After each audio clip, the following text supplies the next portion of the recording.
Hi friends, welcome to our channel. అందరూ ఎలా ఉన్నారండి? బాగున్నారా? హోప్ అందరూ బాగుండాలని నేనైతే మనస్ఫూర్తిగా కోరుకుంటున్నాను. మీ ముందుకైతే ఇది సండే రోజు వ్లాగ్ అయితే తీసుకురావడం జరిగింది.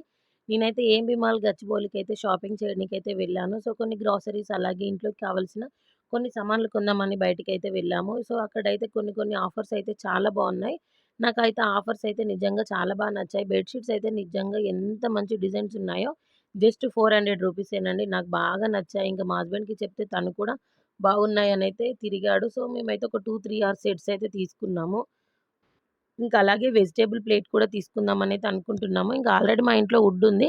దానివల్ల ఫంగస్ వస్తుంది అంటున్నారని ఇంకా మేమైతే స్టీల్ దానికి ప్రిఫరెన్స్ ఇచ్చాము. అది కూడా ఒకటి తీసుకున్నామండి. మేము ఏమేమి తీసుకున్నాం, మాకు ఎంతెంత ప్రైస్ పడిందనేది నేను ఇంకొక వీడియోలో పోస్ట్ చేస్తాననమాట. మా పనులు మేముంటే మా పాప పనుల్లో మా పాప బిజీ అయిపోయింది. అదేనండి బొమ్మల పననమాట. మనకి కొన్ని గ్రాసరీస్ ఎంత ఇంపార్టెంటో వాళ్ళకి కూడా ఈ బొమ్మలంతే ఇంపార్టెంట్ అనమాట. ఇంట్లో ఉన్న వాటితో ఆడనీకైతే ఓపిక ఉండదు. కానీ కొత్త కొత్తయి కావాలనైతే తనకెంతో ఇంట్రెస్టో తెలుసా అండి. ఇంకా మేము కూడా ఏమంటాం, పాప కదా అనైతే కొనిస్తూ ఉంటున్నాము. ఇంకా నా సెకండ్ ట్రైమిస్టర్ కూడా కంప్లీట్ అయిపోయిందండి. ఇప్పుడు థర్డ్ ట్రైమిస్టర్‌లోకి అడుగు పెట్టాననమాట. సో, ఇంక టైం కూడా లేదు, దగ్గర పడుతుంది. ఇంకా సో, ఉన్నని కొన్ని రోజులే గదా! మళ్ళీ డెలివరీ అయిందంటే పాపతో ఎక్కువ సేపు టైం అయితే స్పెండ్ చేయలేము. సో, ఈ కొన్ని రోజులైతే పాపతో బాగా టైం అయితే స్పెండ్ చేయాలనైతే నేను ఫిక్స్ అయిపోయాను.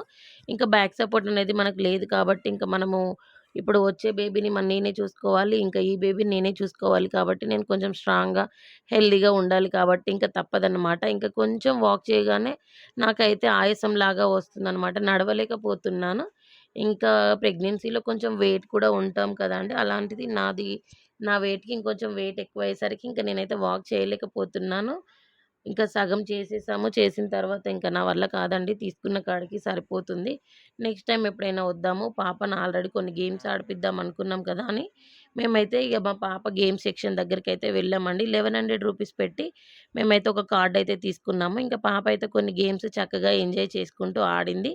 ఇంకా సరదాగా మా పాపతో అయితే మేము టైమ్ స్పెండ్ చేశాము. ఇంకా నెక్స్ట్ బేబీ వచ్చిందంటే నాకు ఆ బేబీతోనే సరిపోతుంది. పాపం ఇంకా పాపరించి లోలీగా ఫీల్ అయితదేమో. ఇంకా మా హస్బెండ్ అయితే ఆఫీస్‌కెళ్ళి ఇంకా వచ్చి, ఇంకా తనని చూసుకోవడానికి సరిపోతుంది. ఇంక బయటికి తీసుకెళ్ళి కొన్ని యాక్టివిటీస్ చేపించాలంటే తన వల్ల అయితే కాదు. ఇంకా అందుకే ఇగ పాపను ఇంకా డిసప్పాయింట్ చేయడం ఇష్టం లేక వీక్లీ, వీక్లీ తీసుకెళ్దామనైతే మేము ఫిక్స్ అయిపోయాము. ఇంకా అందుకే పాపనైతే తీసుకొచ్చాను. బట్ పాప అయితే సరదాగా నిజంగా బాగా ఆడింది. తనని చూస్తే మాకు కూడా చాలా హ్యాపీ అనిపించింది. నాకైతే ఒకటే బాధండి. ఇప్పుడు నేను డెలివరీకెళ్తే పాప పరిస్థితి ఏంటి? ఎలా లోలీగా ఉంటుందేమో అనైతే చాలా భయమేస్తుంది.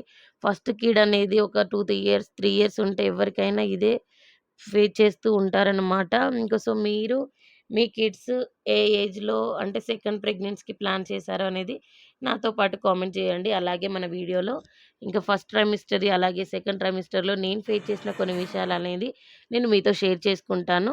సో, ఇక నుంచి డైలీ అయితే డే బై డే అన్న వ్లాగ్స్ పెట్టనీకి ట్రై చేస్తానండి. మీకైతే ఇంట్రెస్ట్ ఉంటే కామెంట్ చేయండి. నా ప్రెగ్నెన్సీ సీరీస్ మీకు చూడాలనిపిస్తే. అలాగే నా ప్రెగ్నెన్సీలో వచ్చిన ఐబీపీ అలాగే పీసీఓడిని నేనెలా ఫేస్ చేసి సెకండ్ ప్రెగ్నెన్సీకి ప్లాన్ చేశాననేది కూడా మీకైతే వీడియోలు డైలీ పోస్ట్ చేయడానికి ట్రై చేస్తాను. మరిన్ని ఇంట్రెస్టింగ్ వీడియోస్‌తో మళ్ళీ మీ ముందుకొస్తానండి. Thanks for